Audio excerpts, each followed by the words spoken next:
Thank you all for joining us. Welcome to the Ideas 42 Academy seminar series. My name is Mitra Salosel, and I'm the Director of Communications at Ideas 42. And on behalf of all of us here on the team, I want to thank you again for tuning in to learn more about applying behavioral science to tough social problems.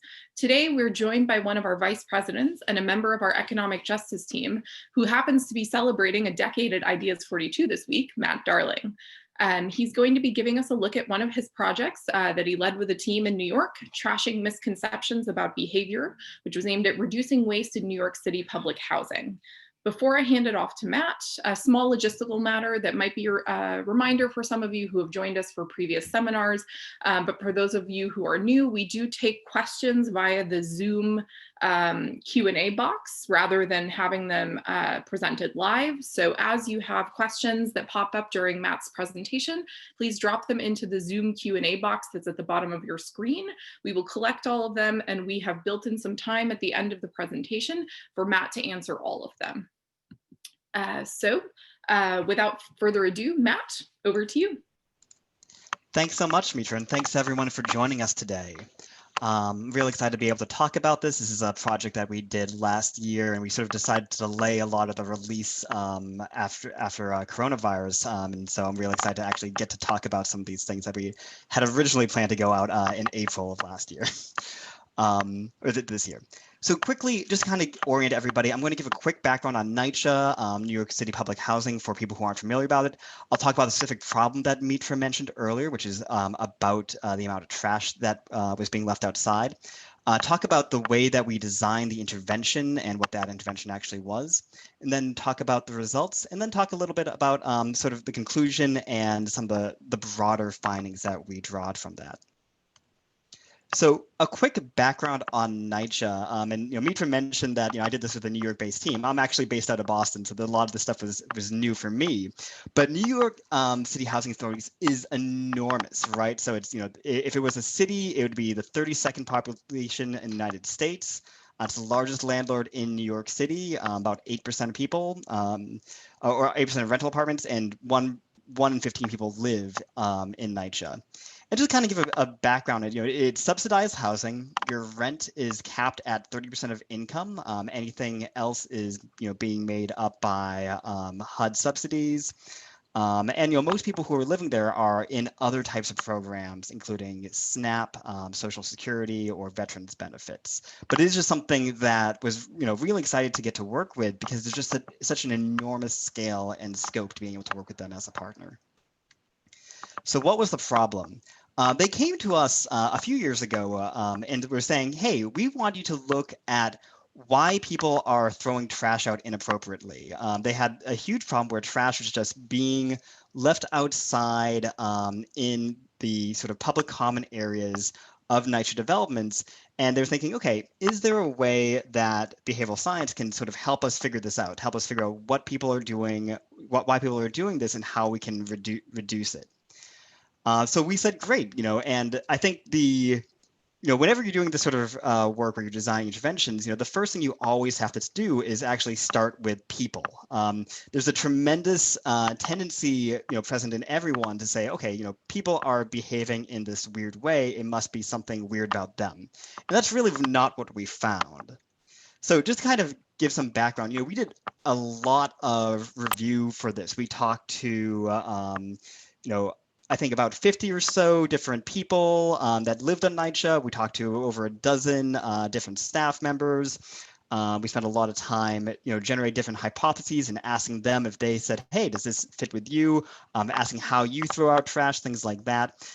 Even did kind of bizarrely, like we went and did some online surveys, not even with NYCHA populations, but looking at the population more broadly. So we did a lot of investigation in order to figure out what the problem was here. And so I'm going to go through, there's sort of three big picture insights that I think are really important for here. So the first one, and this is, almost charmingly obvious in some ways, is that it's actually really, really difficult to throw trash out if you live in NYCHA housing.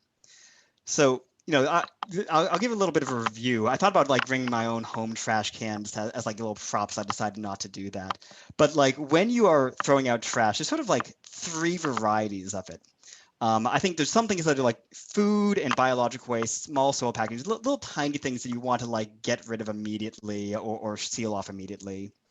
I know for me, I have, a waste paper basket or, in my office or in the bathroom that have a little standard shopping bag that I fill up and then, tie and release and put it somewhere else later. There's other things which are slightly larger pieces, broken appliances, styrofoam, soil packaging. These tend to be things that I know for me, I throw away in larger, 30-gallon trash bags, things that can sort of absorb a lot of volume or a lot of weight. And then finally, there's things that are just too bulky for either of those disbursements. So like things like broken furniture, where you actually have to like get it removed from your house in some way. And so I think these are for most people, you have some experience with all of these things, and you have different ways of coping with it. Now, this is how this works at NYCHA. NYCHA has a couple different options for throwing away different types of trash. So one thing is that most buildings have a trash chute. So a trash chute is on each floor. There's a small opening that goes down. It used to be to incinerators. Nowadays, it's usually to compactors, but you can actually throw stuff away. And that's great for your small convenience store bags of trash, something that's maybe about a cubic foot. That's actually my hand. You can see in the picture there. It's a pretty small opening. It's pretty hard to actually get anything larger in. The other option that NYCHA has for people is these large dumpsters that are outside. These are not necessarily immediately outside. They're often, might be one per a large NYCHA area. It might be, 2 or 3 blocks away from your house. So it's a little bit of a walk, but it's something that, if you have some, a large piece of furniture that you're throwing out very rarely is appropriate. Now, where the problem that a lot of people coming in is that there's actually really not any great options for throwing out that sort of large trash bag type of trash. You can hypothetically kind of go and bring it down to that dumpster, but it is, like I said, it's a long ways away. That's not too bad if you're doing something once a month, if you're doing something once a year. It's really inconvenient for this sort of trash bag, which, most people are accumulating a trash bag worth of stuff every, 2 or 3 days, multiple times a week. And there really just wasn't like a very great option for that. So, we started calling this middle trash syndrome. It was just sort of like an inconvenient policy where the way that NYCHA was set up was, great for small bits of trash, great for larger bits of trash, but anything in like the sort of standard trash bag size, there just wasn't an appropriate place to do that. And so what ended up happening a lot of times is people would be leaving it outside. And what's really funny about this is that, when we actually went through and interviewed staff, when we interviewed residents, a lot of times, you'd say, hey, where do you put a trash bag? And say, oh, well, what I do is I go and I bring it down to the lobby and I put it right outside the lobby. And that's where the trash men will eventually pick it up. And what was really funny about that is that, that's not where you're supposed to do it. But there was this sort of, lack of actual instructions, lack of a really dedicated place for people to put this. That made it so people just didn't really know what to do. So, related to that, I think the sort of social norms about what you're supposed to do with trash basically ended up filling this gap that was left by that policy vacuum. So, when you talk to the NYCHA residents, they're saying, hey, I take the trash out 2 to 3 times a week. Or that's the general population, but NYCHA residents often have to do that 1 or 2 times a day, just getting it out of their housing. And they knew about the compactors, but they were like, yeah, the compactors exist, but it's just not really well suited for me. And both of these are direct quotes or near paraphrases of stuff we actually heard in the interviews. But they're saying, hey, it's actually really, really confusing to do this. So if you go to a NYCHA development, there's all these signs around the outside saying like, do not put your trash here. But then if you actually go and talk to the sanitation workers there or even NYCHA management, they can't tell you where to put it. And so they're saying, well, all the trash is there. That might as well be what it is. It's sort of this informal social norm that developed around trash placement. And so, what you end up doing in that sort of situation is you look for cues from the other members. And, people just said, yeah, I don't necessarily care what the signs say. I know that this is where everyone else puts their trash. And I know that this is somewhere that the maintenance people know where it is, that they'll actually go and pick it up there, once or twice a week. So it's somewhere that, it feels like it's the right place to put it, even if the signage is actually saying the opposite. So this is some examples of stuff that we saw while we're actually out on the NYCHA buildings. You could basically see these areas that everyone was putting trash. This very clear social norm about it, and then next to these signs saying like, "Do not put garbage disposal here." And it's sort of funny talking to the NYCHA staff here because they're like, yeah, like it says it's not for that, but like there's nowhere else to put it. And my guess is that even though these signs, have this bold font, very authoritative, very, sort of think of it as being clear. It also just says garbage disposal. Some people might be like not actually reading the signs and saying, aha, there's a lot of garbage here. It says garbage disposal. That might be where it goes. Or alternatively, as you can see on the sign towards the left, it's a lot of times those signs would actually be blocked by all the trash that had been piled up over time. The third insight I want to talk about is sort of like what we thought of it as like the misperception of social norms and the relationship that had to improper trash disposal.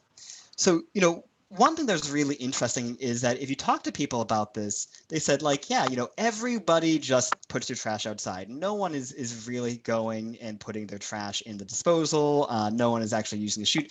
And the reason they said this is that there's, as you saw in the last two pictures, just a lot of trash, outside on the NYCHA developments. But if you sat down and actually kind of do that mathematically, you see an area like this and say, wow, this is a lot of trash. But then you say, okay, does that mean that a lot of people who live in NYCHA are just throwing their trash on the ground? And the truth is that it really doesn't. So that's a quote that we had, someone saying, oh yeah, 75% of the residents don't actually follow the trash instructions. But if you go and look at it and say, okay, like a site has 3,000 people living on it. These are very, very dense communities. The average person in America is generating 4 pounds of trash. So you'd expect around 13,000 pounds of trash being produced every day. And then you look around and you say, okay, there's a lot of trash here, but it's not 13,000 pounds. It's, maybe 50 pounds, maybe 60 pounds. And that really indicates that, the vast majority of people were finding some way of getting the trash out there. So there is this misperception of what the norm was. Just to get a sense of this, this is what 13,000 things of trash would be. It'd be each of these containers has a carrying capacity about 7,000 to 10,000. So it'd be, filling up 2 of those dumpsters completely with trash, which, and those dumpsters aren't actually, getting filled or being emptied that often. So it is something where the trash, the actual like receptacles for trash, the ways that you could be putting them out there is just not sufficient for the amount of trash that people produce on average. So this isn't to say that trash isn't a problem, but I think it's a different type of problem than a lot of people who are working at NYCHA or even a lot of residents thought it might be, that it's this salience problem as opposed to a compliance problem. It looks like there's a lot of trash. It looks like a lot of people aren't sort of following the instructions, but actually a lot of people are, even though complying is actually quite difficult. So there's this misperception of the social norms, and because of that, people feel like, okay, it's not that bad to be putting the trash out because this is what everyone else is doing. So that's like the 3 big picture insights. There's other smaller findings that I'm happy to talk about if people ask questions about later. But just to sort of review, there's the actual policy environment where you're saying, hey, we've got these ways of dealing with small waste items. We have these ways of dealing with large bulky items. And we have basically not really anything great for putting around medium-sized trash, which is, again, like the conventional trash bag that most of us think as being standard. The context of the way the policy tracks with this context is that, you could use the drop sites for trash, but it's an inconvenient long walk. I have to wake up on Monday mornings and walk the trash out to my front yard, and I forget sometimes. I can't imagine what it's like to actually have to walk a block or two away. That seems so awful. I would just not do it. Um, a lot of the NYCHA infrastructure is built for, people having a lot less trash, having a lot less deliveries. And so, maybe 50 years ago, that 1 cubic foot of trash in a chute is reasonable. And it's just really not right now. And there's not a practical way to dispose of that. And then the sort of reality is that residents are in this absence of policy, in the absence of a policy that fits the context. They go and say, well, what is everyone else doing? And the answer is that what everyone else is doing is they're putting the trash on the front lawn near sort of the lobby, near the entrance. And that's both a problem in terms of not hygienic and everything like that, doesn't look nice, but it was actually a really big problem for NYCHA specifically because they're having a lot of issues with rats getting into that, and that's one of the reasons they really wanted to push on this. Okay, so that's the sort of setup that we had. I'm now going to talk about both the process of designing the intervention we made, but also what we actually designed. And one of the things that I liked about doing this project is that, we really had a great opportunity here because, the NYCHA people were really supporting us in saying, hey, go and work with the actual residents. Go and work, make sure that they are giving input into what you're building and having a say in this and helping you think through these sorts of problems. And, you can imagine an alternate universe where people are saying, hey, people are throwing trash out on the doors. That's because they're just bad behaviors. We have to do something to stop them from doing that. But really, when you actually talk to people, say, okay, this is the way this is set up is horribly inconvenient for you. How can we make this work better? So, the things that we did, these are slides from when we actually were meeting with people. We actually go and said, hey, here's some options that we think we could do. Met with NYCHA staff, including residents, including members of resident councils, and said, here's some of the options. Here's why we think these might work. Here's why they might not work. And here's sort of, where we sort of see the budget for this.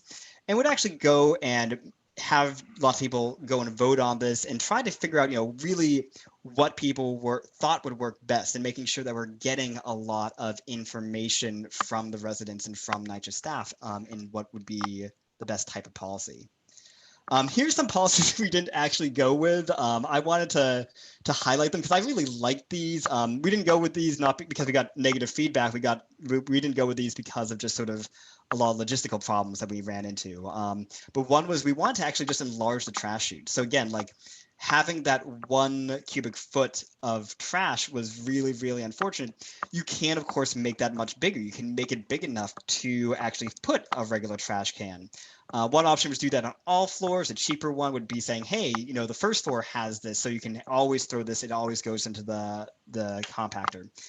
We didn't end up going with this. It was fairly expensive. The bigger obstacle was actually the fire code because it's very hard to build a trash chute that both could be big enough to fit a trash can, and is also something that everyone is sort of okay, this is safe in that like a human wouldn't be able to crawl in for fun or anything like that and have an accident. We talked a lot about a fun thing. Hey, people have lots of trash. They don't like having small trash cans that are sort of permanently exposed. Could you do something where there's a larger trash can that's actually has smaller bags, so each bag can go into the chute, but it's actually going to seal it off. So we were talking about 3D printing something with multiple compartments.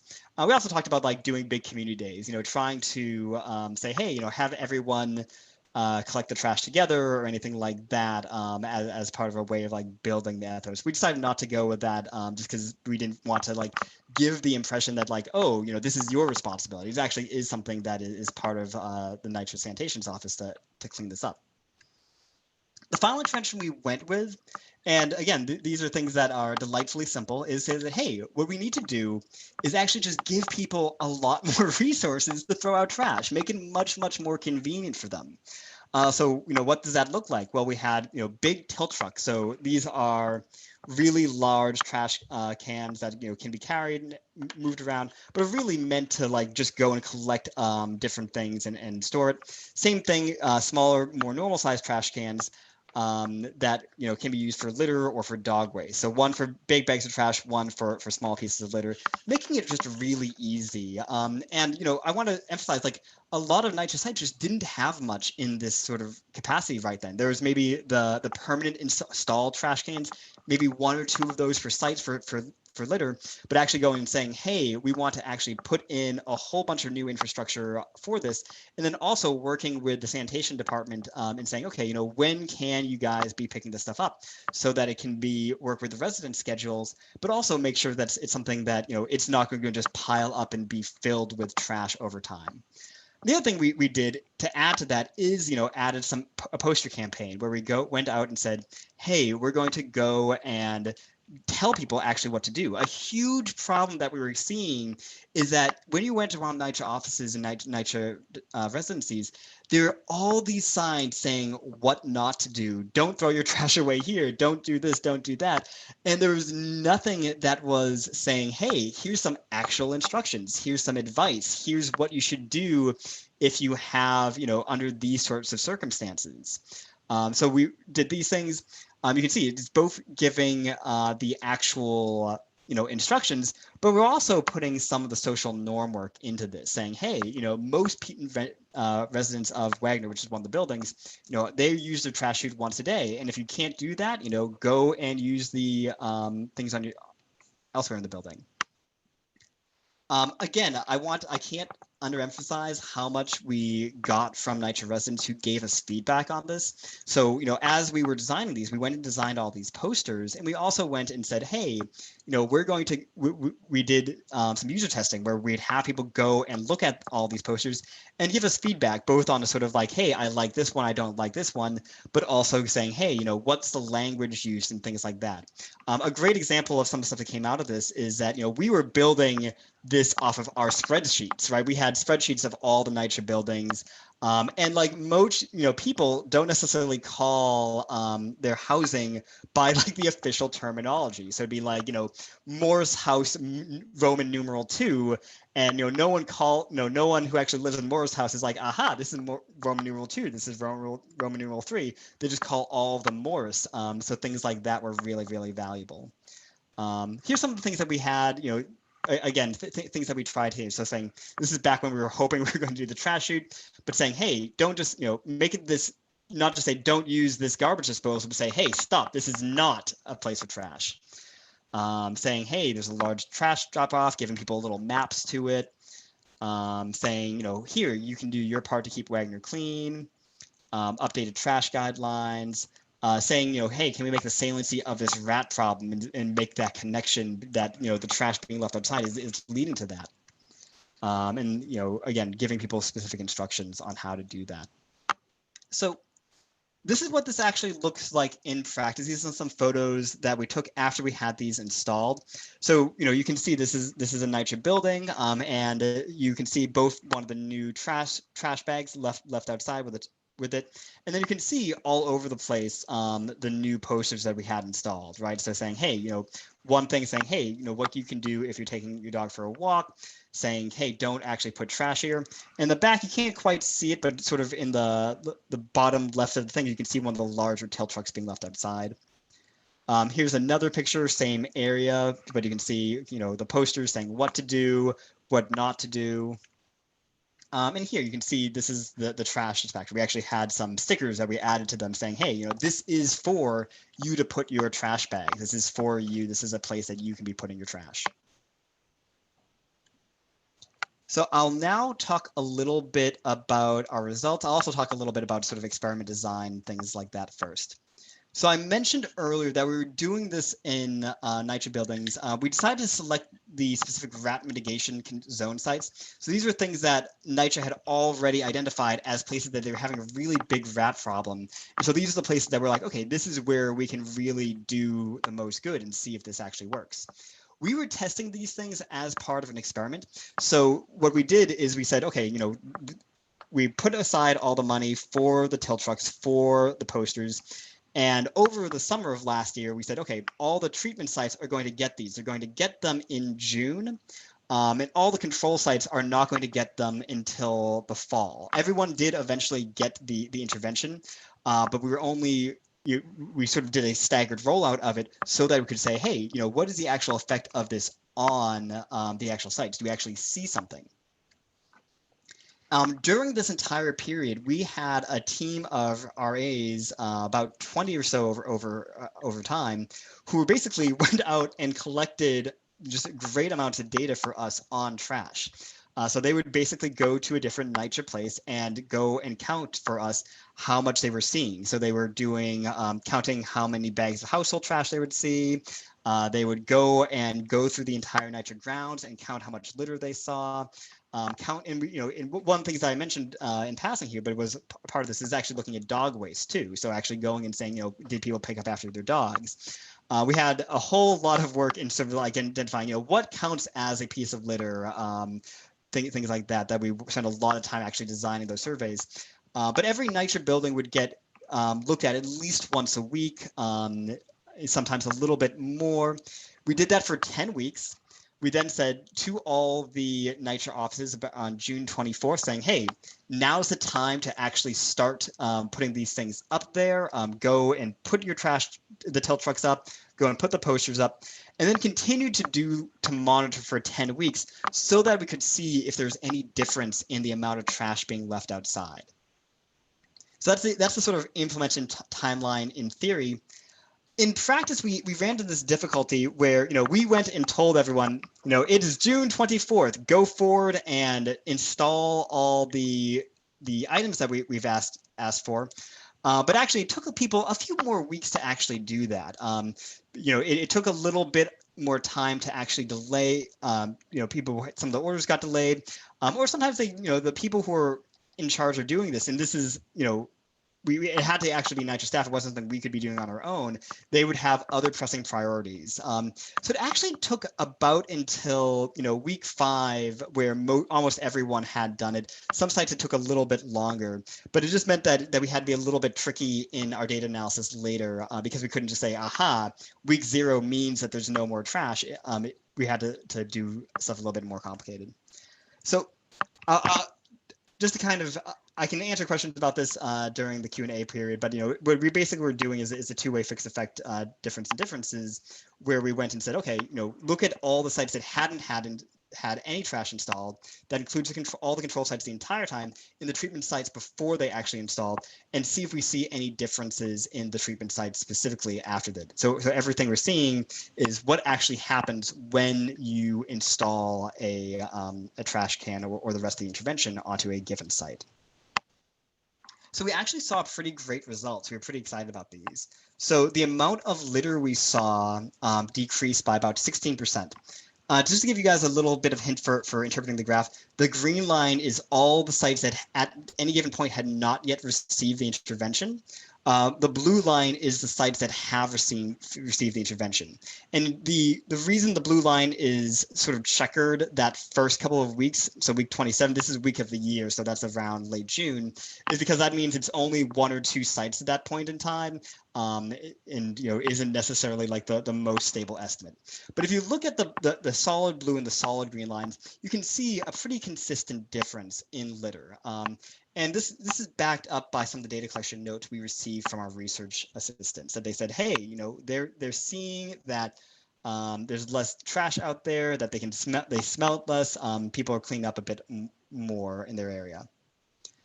Same thing, we saw a slightly larger effect even from the bags of household trash that went down by about 25%. So there's just a lot less trash being left outside, just in the right outside of the lobby, outside the entrances of the buildings. And that was fairly consistent over time, that people said both were observing this, but also saying, hey, we can actually see this in our day-to-day life. And then finally, even with dog waste, which, our intervention wasn't targeting that directly, but people were saying that. And, there's even some people who are saying, hey, this is actually sort of crowding in other good behaviors, that, that they can see that there's this big push on trying to get stuff done, that, even coming and getting a lot more resident feedback, and people sort of recognize that this was something that people were trying to do, and NYCHA's taking this fairly seriously. I'm not sure. That was my Alexa going off. Sorry about that. To give a little bit more details about where we saw sites, this is one of the sort of sub-analysis we did. But the sites that we really saw the strongest effects tended to be the sites that we sort of needed a little bit of help. And by this, I mean, technically the third quartile of this. So like, if you think about this, what are the messiest sites at baseline? What are the least messy sites at baseline? A lot of our effects are ones that are slightly messier than the average place. That's where we saw a big improvement. And you think about this makes a lot of sense, right? The sites that are, cleaner than average, they're not going to change that much. And the sites that are a lot dirty average, sites that just had a lot of trash bags, a lot of litter all the time, well, those are sites that, like, we're not going to be able to affect that much. We're not going to be able to add, a few tilt trucks, a few trash cans, and really drastically reduce it. They need a lot more help than that. So, I think the basic finding that we have here is that, this sort of very basic research vision is sufficient for some sites. You can actually see improvements happen. You can see that actually providing people with a convenient solution for bags of household trash reduces that. And increased access to trash cans is going to make it easier for people to clean up any litter or dog waste that they have. But like, we did say, some people were saying, hey, some places didn't actually see any effect. And that's generally the sites that really just had overwhelming problems that these sort of basic research vision was just not sufficient to really solve. And what that really means to us is that, the size, this stuff matters. You can do things like this, but there's actually a lot more things you can do by being, even catering to the specific needs of the people that had, and being really responsive to the environmental norms and the context that people were actually living in. So like, one of the feedback that we got as we're doing this is like, it was hard for the senior citizens to actually use the trash cans, that they had these big plastic lids that were meant to be really durable, meant to keep all the smells in, and if you're a senior citizen, it's actually quite hard to lift that up. So that was a big issue. People, sometimes we heard like, just like, it's kind of inconvenient to lift it up just for small pieces of the litter. That wasn't a big issue. Again, like, just making sure that those the tilt trucks or the trash cans are being cleaned or being emptied often enough such that it's not like, it's just viscerally unpleasant to operate anything near it. But those are things that we really heard from that. We also heard some changes about like sort of how this works versus smaller and larger complexes. People saying, hey, some of the smaller complexes seemed a little bit better off, got a little bit more attention, and bigger complexes, maybe they all sort of had, one or two additional sites, but not necessarily a big enough change for the size of it. So sort of just final word on this, I'm going to talk through sort of the big picture conclusions. The first big picture conclusion is that, this really does work. And I want to really emphasize that, I think, a lot of people are thinking about, hey, what's the connection here with behavioral science sometimes? And I think, there's a tendency that we have, and especially when we're talking about poor people and their behavior, to say, hey, this must be some sort of thing that's unique to them. This is a problem with their behavior. And I think our main finding here is that it wasn't, that this was really an infrastructure problem. It was really about the infrastructure and the policy not being well set up to address the real problems that people have in their lives. Again, I live a comfortable suburban lifestyle, and I just throw my trash into the trash cans, just like, we are being provided with NYCHA. It's basically the exact same thing, except it's per household. It's that sort of thing. And if you're just not providing people with the resources that they need, like, they're not going to be, their behavior is going to be adapted to that set of resources. And so making sure that people have, again, this sort of bare minimum of providing people with places to put their trash, it has an effect. This isn't a unique pathology of the poor. It's not that they're messier or don't care about their environment. It's just they were literally not being given places to put trash. And then the second thing I just want to really emphasize is how important it is to use communities when you're developing these sorts of interventions. We got so much from them, and it was so great because, like, I had, wacky ideas like 3D printed trash containers, and that seemed really interesting to me. I was really excited about it, but it was great to be able to go to people and say, hey, is this something that would actually, affect your life? Is this something that would actually work for you? And the great thing about this is that, NYCHA residents were so helpful. They were really excited about this. They were really excited about, someone coming to them and saying, hey, we've noticed this problem about trash collection. What can what do you think that we should do to solve it? And it was great because like a lot of folks haven't had that sort of process of being asked those sorts of questions. NYCHA does put out lots of people, does have lots of opportunities for this, but again, NYCHA is enormous, so most people are not going to necessarily have that chance to talk to folks. Again, what I said earlier, the suite of interventions did really have a great effect, but a lot of this is just behaviors not being there. And then again, like people are excited about this, but it's also like getting that sort of feedback, getting that sort of information really helps us actually design the things. And there's a level where we're doing a randomized control trial, we're doing a lot of scientifically valid and rigorous ways of doing this, but that's a complement, not a substitute for actually going and learning about people's informal everyday experience and the things that you're going to be capturing from just asking people like, okay, how do you throw out trash, and like all the sort of unique different things that we heard from people in the process of the interviews is also just as important as that scientific knowledge. I'm going to stop here, and I think Mitra has some questions for me. Thanks, Matt. We do have a couple of questions that are here. And while we start going through these questions for Matt, like I said, if anyone else has other questions that pop up, please go ahead and drop them into the chat box. We've got significant time built in to answer all of your questions. So we'll kind of start earlier on from the when you were talking about the actual context and the contextual features of NYCHA. There's a question here: if there's no easy place to put the medium-sized trash bags, but for the most part there is compliance, where were people putting that medium waste? Yeah, and I think with the I would say that's a great question. I would say it's a combination of two things. I think the medium waste is like people are not compliant, right? Like, or there wasn't anything to put it. When I was talking about the social norm stuff, I was more referring to litter. And so one of the things that like we heard from people a lot where we're talking about is like, hey, I once saw, someone just throw litter out their window. And if you remember the slide that I had, like you could actually kind of almost see that. There was like, an area that was the side of the building, didn't have any like pathways or anything. It had a whole bunch of litter outside of it. And it was kind of interesting because like, people are, everyone heard about hearing that, but they never actually saw that. And it's one of those things where it maybe happens every so often, but but it is actually rare, but it's highly, highly salient. It's highly memorable. And then you actually would see litter around that area. Maybe some people threw it out the window. Maybe it blew in there from other pieces of trash, but it was something that people really, really remembered. But yeah, I think when I was talking about the social norms, I was mostly referring to litter social norms versus the household bag social norms. So thank you for giving me the chance to clarify that. Great, thank you. So we have another question here about why the team didn't explore a vision for waste separation at the source. Is it that all types of waste end up mixed and then either in the landfill or burnt?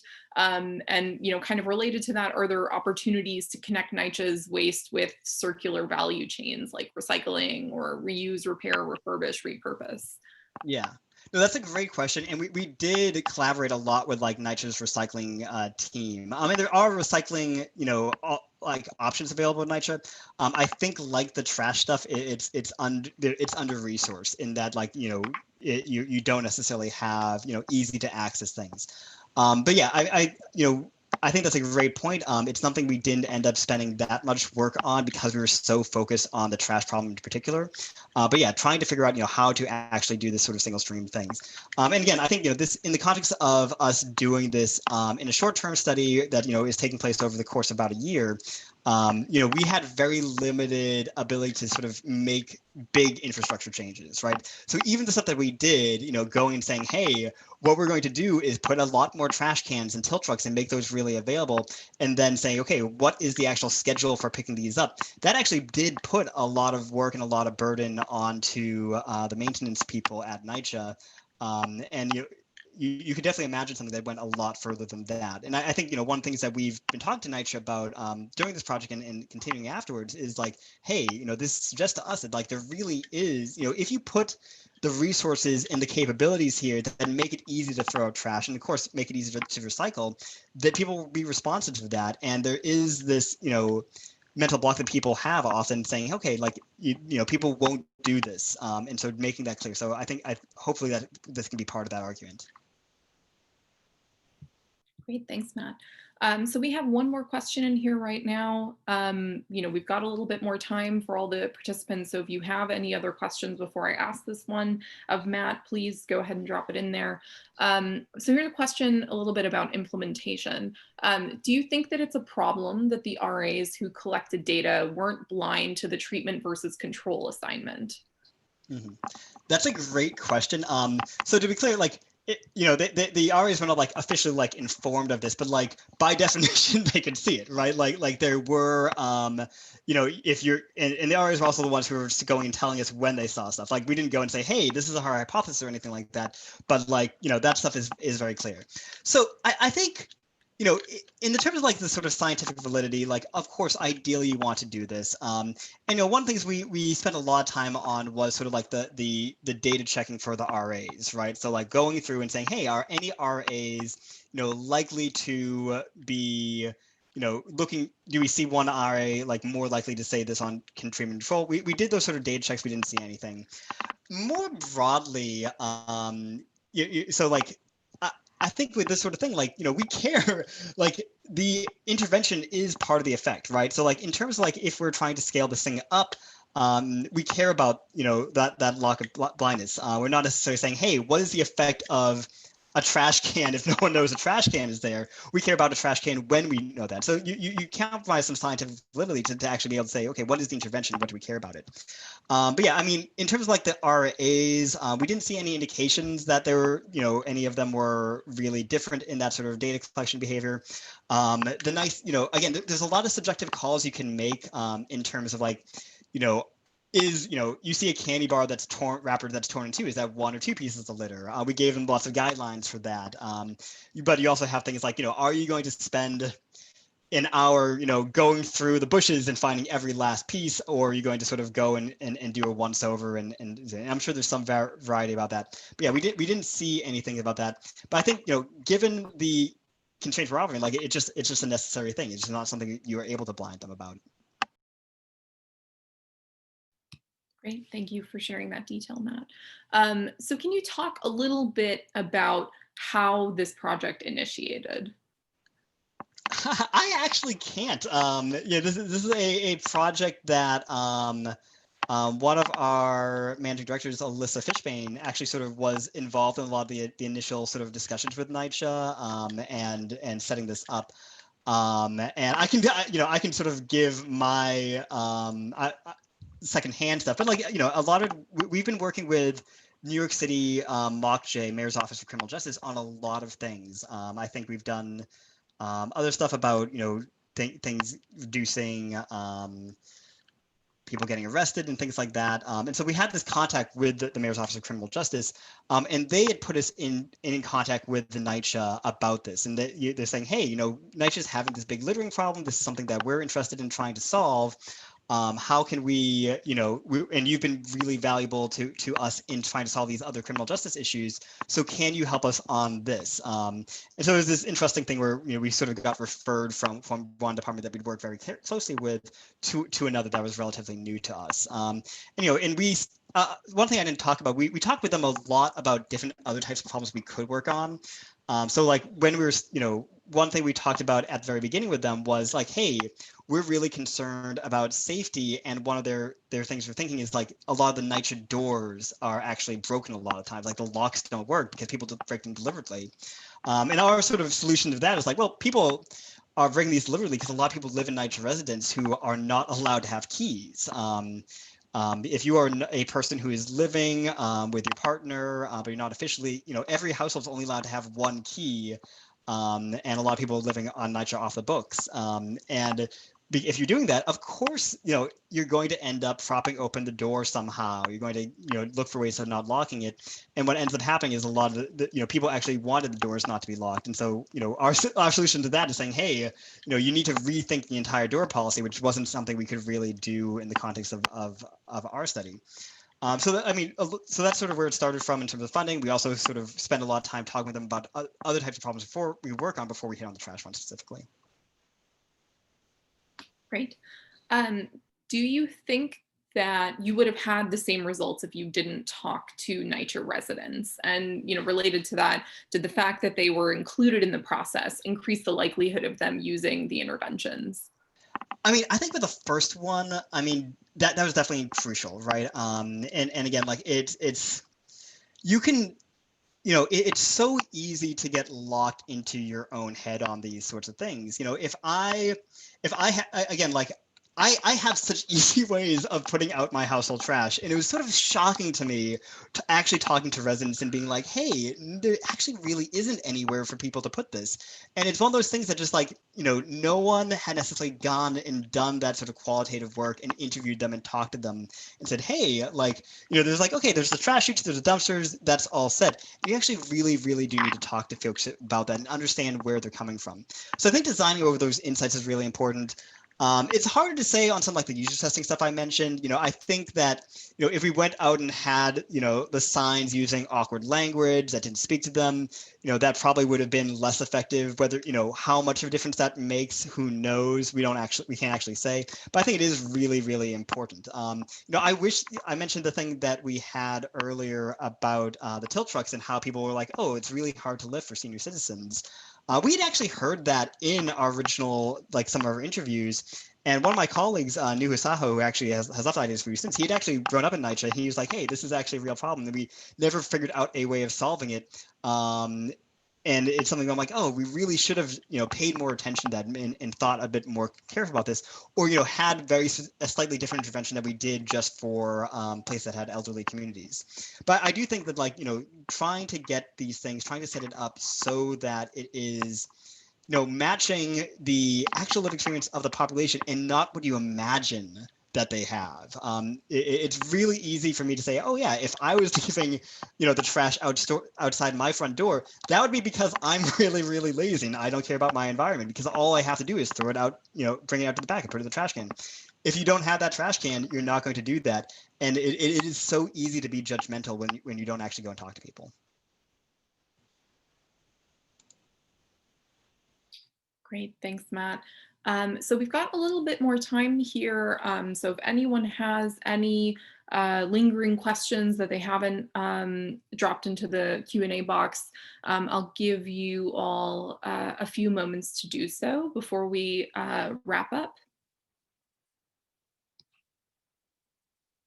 And while you're thinking through any last questions you would like to ask of Matt, I also want to share, of course, that we will be sending a recording of this seminar to all of you in the coming days, as well as a link to the final report that contains all of the insights, intervention design concepts, the background, and the results from the work that Matt has been talking us through here today.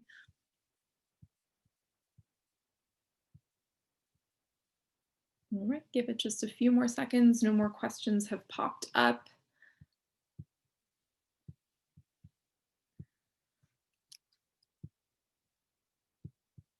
All right, I think that we can go ahead and wrap this up. Thank you, Matt, very much for sharing insights from your work on this issue. And thanks to all of you for spending some time with us at the Ideas 42 Academy. Like I said, we'll be sending a recording of this session to each of you in the coming days. If you do have any lingering questions for Matt that you think of later today, tomorrow, please feel free to reach out to him directly at matt@ideas42.org. And if you're interested in learning more about the fundamental principles of behavioral science and want to start thinking about how to apply it in your own work, our remote crash courses in behavioral science will resume later on. I believe the next one starts November 30th, and there are still a few spots open. And we have a few upcoming seminar series in the next few weeks. For those of you who are interested in learning more about our work and the work of our academic affiliates, you can access all of that at ideas42.org/academy. The next seminar will be November 10th at 12 p.m. Eastern, and will feature one of our newest affiliates, Renee Richardson-Gosline from MIT Sloan, who will be talking about the like-minded algorithm, human AI integration and considerations for decision making. And then on December 10th, we will feature another project from our Economic Justice Team portfolio, Program Delivery Innovation During COVID-19, Insights from 4 Behavioral Design Projects with WIC Agencies. And like I said, all of that, more details, how to sign up for both our crash course and our seminar series, available at ideas42.org/academy. And again, if you have any more questions for Matt, please reach out to him directly, Matt@ideas42. And otherwise, thank you again for joining us, and we'll see you next time at the Ideas 42 Academy. Thank you so much, everyone.